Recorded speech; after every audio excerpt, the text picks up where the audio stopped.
Saat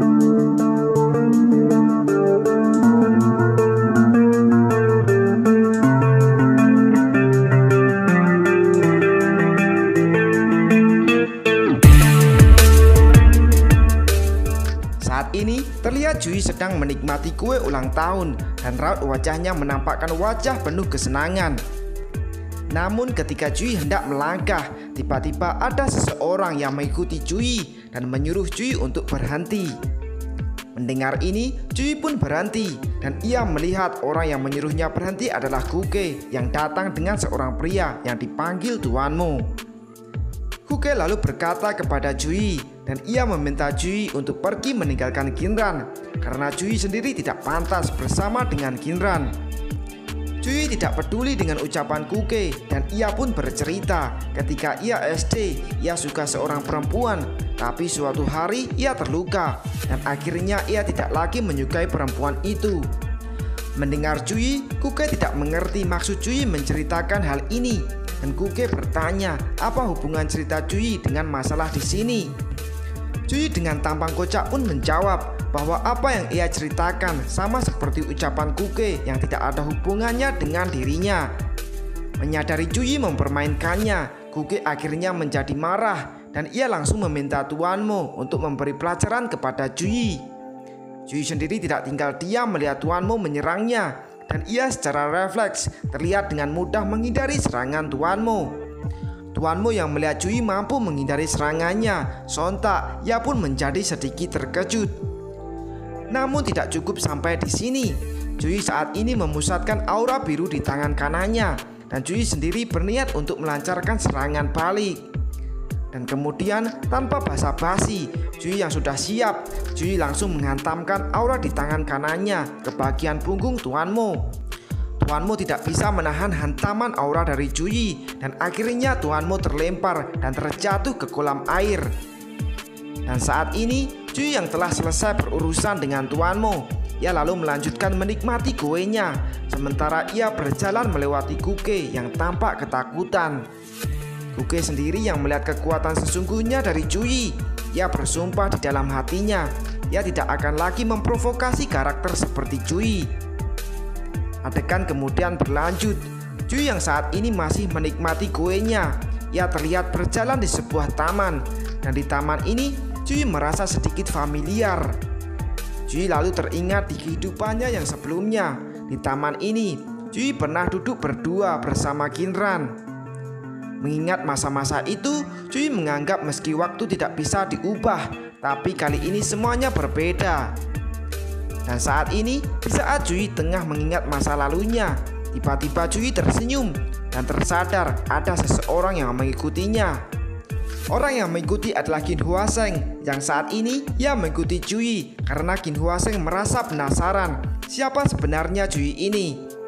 Melihat Qin Huaseng ingin mengetahui identitas dirinya, Jui hanya mengatakan bahwa dirinya hanyalah seorang guru biasa.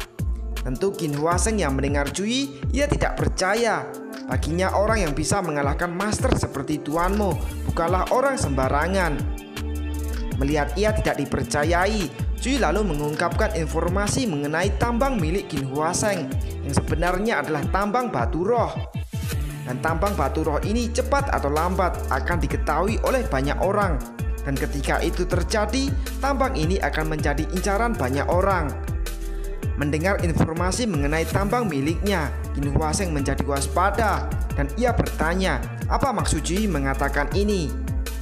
Jui pun menjawab ia menawarkan diri untuk bekerja sama dan ia akan menjamin keamanan tambang asalkan Qin Huaseng memberi sejumlah batu roh untuknya. Mengatakan ini, Jui menyarankan Qin Huaseng untuk tidak perlu cepat menjawab dan ia akan memberi beberapa waktu bagi Qin Huaseng untuk memikirkannya.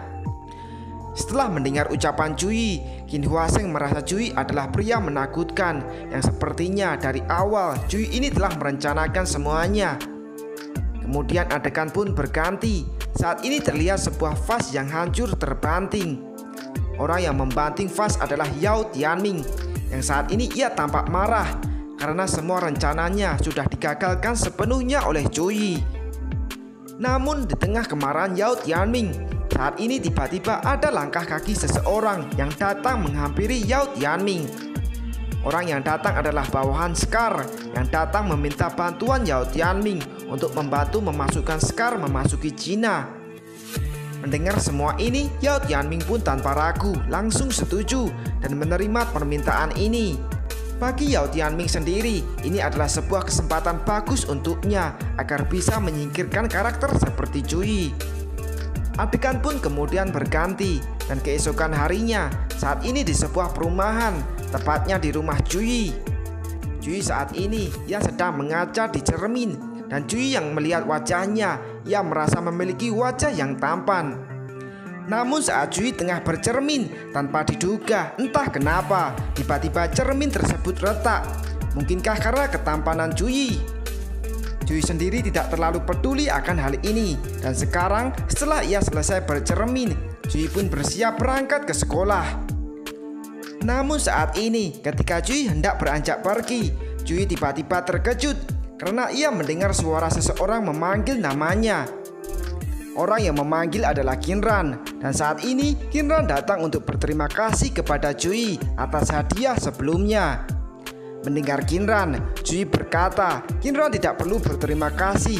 Tapi jika Qinran masih ingin berterima kasih, Qinran bisa memberikan yang lain. Tentu apa yang barusan Cui katakan hanyalah candaan. Namun Qinran yang mendengar Cui, ia sepertinya salah paham dan ia pun tampak marah. Qinran lalu berusaha menenangkan diri dan berkata ia akan memanggil sopirnya dan ia ingin mengajak Cui untuk pergi ke sekolah bersama. Mendengar Qinran, Cui yang saat ini tampangnya seperti Usop, ia menyarankan Qinran untuk tidak perlu memanggil sopir karena ia punya kendaraan yang lebih baik. Namun beberapa saat kemudian, mengetahui kendaraan yang dimaksud Cui, raut wajah Qinran tampak masam. Karena yang dimaksud kendaraan oleh Cui adalah bis, dan ini adalah pertama kalinya bagi Qinran mencoba menaiki bis. Qinran pun merasa jengkel terhadap Cui dan ingin meluapkan kekesalannya kepada Cui. Tapi Cui sendiri, ia tiba-tiba menyuruh Qinran untuk diam. Karena Cui saat ini, ia melihat ada seorang pencuri yang tampak diam-diam memasukkan tangannya ke dalam tas seorang penumpang wanita. Qinran yang mengetahui ini, sontak ia lalu berteriak dan mengatakan kepada semua penumpang bahwa ada pencuri di dalam bis ini. Mendengar teriakan, para penumpang pun melihat ke arah pencuri. Sedangkan pencuri mengetahui aksinya ketahuan, ia buru-buru menarik tangannya. Dan kemudian sambil mengeluarkan pisaunya, pencuri berkata dengan nada ancaman, Qinran seharusnya tidak mengganggu urusannya. Namun Qinran tidak takut dengan ancaman pencuri dan ia berkata ia akan segera memanggil polisi. Mendengar Qinran akan memanggil polisi, pencuri dengan nada ancaman, ia lalu berteriak ke para penumpang, bertanya apakah mereka punya bukti bahwa dirinya mencuri. Para penumpang pun ketakutan mendengar ancaman pencuri dan mereka semua memilih untuk diam. Qinran yang melihat ini, ia kemudian berkata, ia sendiri melihat langsung aksi pencurian dan bukankah wanita sebelumnya juga merupakan korban? Mendengar Qinran, pencuri lalu menodongkan pisaunya ke arah wanita yang ia curi dan bertanya apakah wanita tersebut melihatnya mencuri. Wanita tersebut pun ketakutan mendapat ancaman pencuri dan ia hanya bisa menjawab bahwa ia tidak melihat pencurian sama sekali. Mendapat jawaban, pencuri berkata Qinran saat ini telah menuduhnya dan untuk itu Qinran harus mengganti rugi dengan cara mengajaknya makan bersama. Namun saat ini Cui tiba-tiba berdiri di depan Qinran dan berkata ia setuju dengan permintaan pencuri dan ia akan mengundang pencuri makan bersama. Akan tetapi Cui tidak akan mengundang makan di restoran, melainkan akan mengundang makan di kantor polisi. Mendengar Cui, pencuri hanya tersenyum remeh dan ia mengabaikan ucapan Cui karena baginya Cui ini hanyalah pria lemah. Merasa diremehkan, Cui tidak ingin basa-basi dan ia lalu menyuruh Qinran untuk memanggil polisi dan ia sendiri akan segera melumpuhkan pencuri. Namun sebelum Cui menyelesaikan ucapannya, tiba-tiba Qinran terlihat berlari melewati Cui dan hal ini sontak membuat Cui terkejut. Dan saat ini tanpa menghiraukan ucapan Cui, Kinran yang sudah ada di hadapan pencuri, Kinran tanpa ragu ia langsung menyikut dada pencuri. Akan tetapi tidak berhenti sampai di sini. Kinran lalu mengepalkan tangannya dan dengan pukulan keras Kinran tanpa ampun memukul wajah pencuri.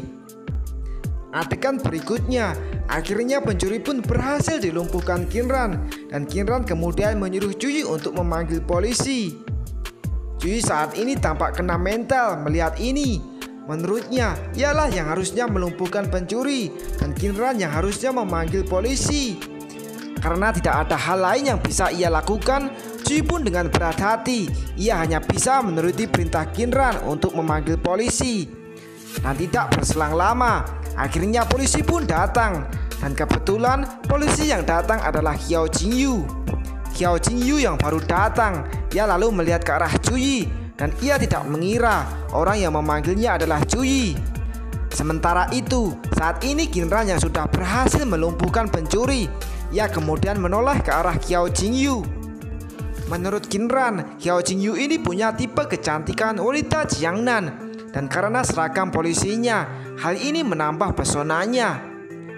Karena penasaran, akhirnya Kinran bertanya kepada Cui, siapa wanita yang datang? Kenapa Cui tidak memperkenalkannya kepada dirinya? Mendengar Kinran, Cui lalu memperkenalkan Xiao Jingyu kepada Kinran. Berkata, Xiao Jingyu adalah temannya sewaktu SMP. Kemudian Cui juga memperkenalkan Kinran kepada Xiao Jingyu. Berkata, Kinran adalah kepala sekolah SMA ketiga tempat ia bekerja. Mengetahui siapa Xiao Jingyu yang sebenarnya, Kinran lalu menyingkirkan pencuri yang sudah ia lumpuhkan. Dan kemudian Kinran mengulurkan tangannya dan ia berniat untuk berjabat tangan dengan Xiao Jingyu dan berkata ia senang bertemu dengan Xiao Jingyu. Di dalam benak Kinran menganggap Xiao Jingyu adalah musuh yang kuat. Karena menurutnya Xiao Jingyu telah mengenal Cui lebih lama darinya. Xiao Jingyu yang melihat Kinran, ia pun tanpa ragu meraih tangan Kinran. Dan dengan tersenyum, Xiao Jingyu berkata, ia juga senang bertemu dengan Kinran. Di benak Xiao Jingyu sendiri saat ini, Xiao Jingyu juga merenung dan ia merasa tidaklah biasa Kinran yang seorang bos naik bis bersama bawahannya. Dengan memikirkan sesuatu di benak keduanya, Kinran dan Xiao Jingyu akhirnya saling berjabat tangan dan mata keduanya saling menatap satu sama lain. Di sisi lain, ketika Cui melihat keakraban Kinran dan Xiao Jingyu, ia tampak senang sekaligus penasaran apakah semudah ini bagi wanita untuk akrab. Namun saat Cui mengatakan ini, Kinran dan Xiao Jingyu menoleh ke arah Cui dan dengan raut wajah masam bertanya apakah seperti ini disebut akrab. Adegan berikutnya, Cui kemudian bertanya kepada Xiao Jingyu bagaimana bisa Xiao Jingyu berada di kota Jiujiang. Mendengar pertanyaan, Xiao Jingyu menjawab ini semua karena kasus sebelumnya sehingga ia bisa mendapat promosi dan dipindah ke kota Jiujiang. Mendapat jawaban, Cui pun teringat dengan Guo Panle dan menduga Guo Panle lah yang berada di balik promosi Xiao Jingyu. Setelah mengetahui ini, Cui juga ikut merasa senang dan Cui lalu berniat mengajak Xiao Jingyu untuk makan bersama. Mendapat ajakan, Xiao Jingyu pun setuju. Namun ketika Cui hendak mengajak Xiao Jingyu pergi makan, tiba-tiba Cui menoleh ke belakang karena ia mendengar Kinran memanggilnya. Sontak saat Cui membalikkan badannya, ia pun terkejut karena ia melihat Kinran menatapnya dengan tatapan intimidasi, bertanya apakah Cui tidak ingin mengajaknya juga. Adegan berikutnya, setelah beberapa saat kemudian, saat ini di sebuah toko yang menjual makanan pinggiran, Cui dan Xiao Jingyu tengah menikmati makanan yang sudah keduanya beli. Di sisi lain, Kinran tampak ragu untuk memakan makanannya dan ia sendiri belum pernah makan makanan seperti ini sebelumnya. Namun saat ini, raut wajah Kinran tampak memerah karena Cui yang ada di samping. Ia bertanya, apakah Kinran tidak terbiasa makan makanan pinggir jalan? Mendengar Cui, sontak Kinran membantah. Tapi saat Kinran menyadari Xiao Jingyu tidak ada, Kinran lalu bertanya, kemana Xiao Jingyu pergi? Cui pun menjawab, Kiao Jingyu masih punya tugas, jadi ia sudah pergi. Setelah mengatakan ini, Jui lalu menyarankan Kinran untuk menyerah jika ia tidak kuat makan. Merasa diremehkan, Kinran tanpa ragu lagi, ia kemudian langsung memakan makanan jalanan yang sudah ia beli. Dan sambil makan, Kinran berkata, Jui dan Kiao Jingyu keduanya bisa makan makanan jalanan, jadi mengapa dirinya tidak? Jui yang melihat Kinran terlihat seperti memaksakan diri. Ia hanya bisa menatap Kinran dengan raut wajah melongo. Namun setelah Kinran memakan makanan jalanan, tiba-tiba ia bertanya kenapa makanan yang ia makan memiliki bau yang aneh. Karena penasaran, Kinran menoleh ke pembuat makanan. Dan ketika ia melihat pembuat makanan berkeringat saat membuat makanan, sontak Kinran pun muntah. Adegan kemudian berlanjut. Setelah beberapa saat, Jui dan Kinran keduanya akhirnya telah sampai di gerbang sekolah. Dan Kinran sendiri saat ini, ia masih merasa mual dengan kejadian sebelumnya. Jui yang ada di samping Kinran, ia hanya bisa menenangkan Kinran. Kinran tidak berniat untuk menyerah dan ia bertekad untuk kedepannya ia tidak akan gagal dan pasti akan berhasil makan makanan jalanan.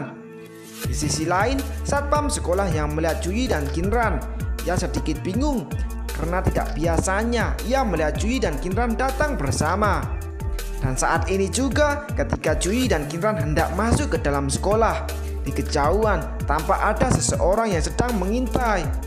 Terlihat pengintai ini dengan menggunakan kameranya, ia kemudian nampak memfoto.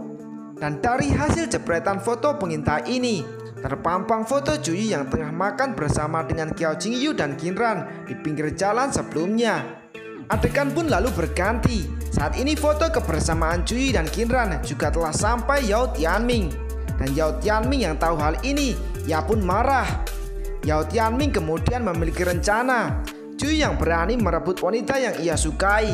Kalau begitu, ia juga akan merebut wanita milik Jui, yaitu Kiao Jingyu. Mendengar rencana Yao Tianming, sekretaris yang ada di samping bertanya, apakah Yao Tianming ingin menangkap Kiao Jingyu? Yao Tianming menjawab, tentu saja tidak. Ia tidak berniat menggunakan pemaksaan untuk mengambil hati wanita, tapi ia ingin menggunakan kelembutan. Kemudian adegan pun berganti. Saat ini di SMA ketiga, terlihat jadwal pelajaran yang dimiliki Jui hari ini. Dengan begitu banyaknya jadwal pelajaran, Jui tampak shock dan ia sedikit protes di hatinya. Ia mengajar banyak pelajaran, tapi gaji yang ia terima sedikit. Seolah tahu apa yang dipikirkan Jui, semua murid Jui pun dengan wajah masam berkumpul di hadapan Jui. Menyadari ini, sontak Jui jadi terkejut. Salah satu murid Jui yaitu Makin lalu bergumam. Ia mendengar kelas 11 mendapat guru yang cantik dan ia sedikit iri ketika mengetahuinya. Namun berbeda dari kelasnya, apa yang ia dapatkan di kelasnya hanyalah Jui. Jui yang mendengar keluh kesah Makin, ia pun menjadi marah. Semua murid Jui sendiri, mereka tidak peduli dengan kemarahan Jui dan mereka hanya merespon dengan tatapan jijik. Melihat ini, Jui menjadi lebih marah, tapi apalah daya Jui. Jui hanya bisa menahannya dan ia lalu menyuruh semua muridnya untuk segera duduk. Guo Feifei yang melihat Jui marah, ia tidak bisa menahan tawa. Sedangkan Luo Luo yang melihat Jui, ia merasa Jui sangat menawan ketika ia marah. Chen Yuyang sendiri saat melihat Luo Luo terpana melihat Jui, ia lalu berpose seolah tampan dan bertanya ke Luo Luo apakah dirinya juga menawan. Namun respon Luo Luo terhadap Chen Yuyang, ia berkata Chen Yuyang sangatlah kekanak-kanakan. Mendengar ini, sontak hati Chen Yuyang seperti tertusuk. Dan saat ini, Jui yang tidak mau reputasinya hilang, ia lalu memberi tugas menulis. Dan jika muridnya tidak bisa menyelesaikannya, mereka akan dihukum membersihkan kelas. Mendengar Jui, sontak para murid Jui menjadi marah sekaligus protes, bertanya apakah ini cara Jui untuk balas dendam kepada mereka. Mendapat protes, Jui berkata pelajar adalah orang yang punya keberanian untuk bertanggung jawab. Jadi jika gagal, maka mereka harus siap dihukum. 1 hari tanpa membaca, orang tidak bisa melihat hal indah. 1 minggu tanpa membaca, orang akan jadi kasar. 1 tahun tanpa membaca agi orang akan seperti babi. Namun saat ini Jui yang tengah menjelaskan, Kinran tiba-tiba datang ke kelas Jui. Melihat Kinran datang, sontak Jui pun menoleh ke arah Kinran.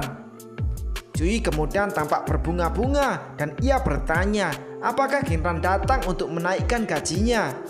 Kinran pun menjawab, tentu bukan, ia datang karena ingin memberitahu Jui tentang festival sekolah yang akan segera diadakan.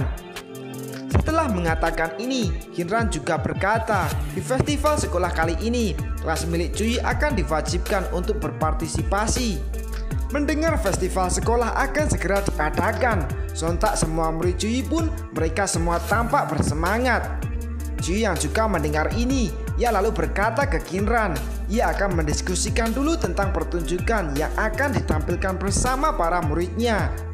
Mendengar Jui, Kinran menyarankan agar Jui tidak bertindak bodoh dan jangan menampilkan pertunjukan yang memalukan di festival sekolah. Tentu Jui tidak akan bertindak bodoh dan Jui sendiri dengan meringis berkata ia dan para muridnya akan menampilkan pertunjukan yang luar biasa.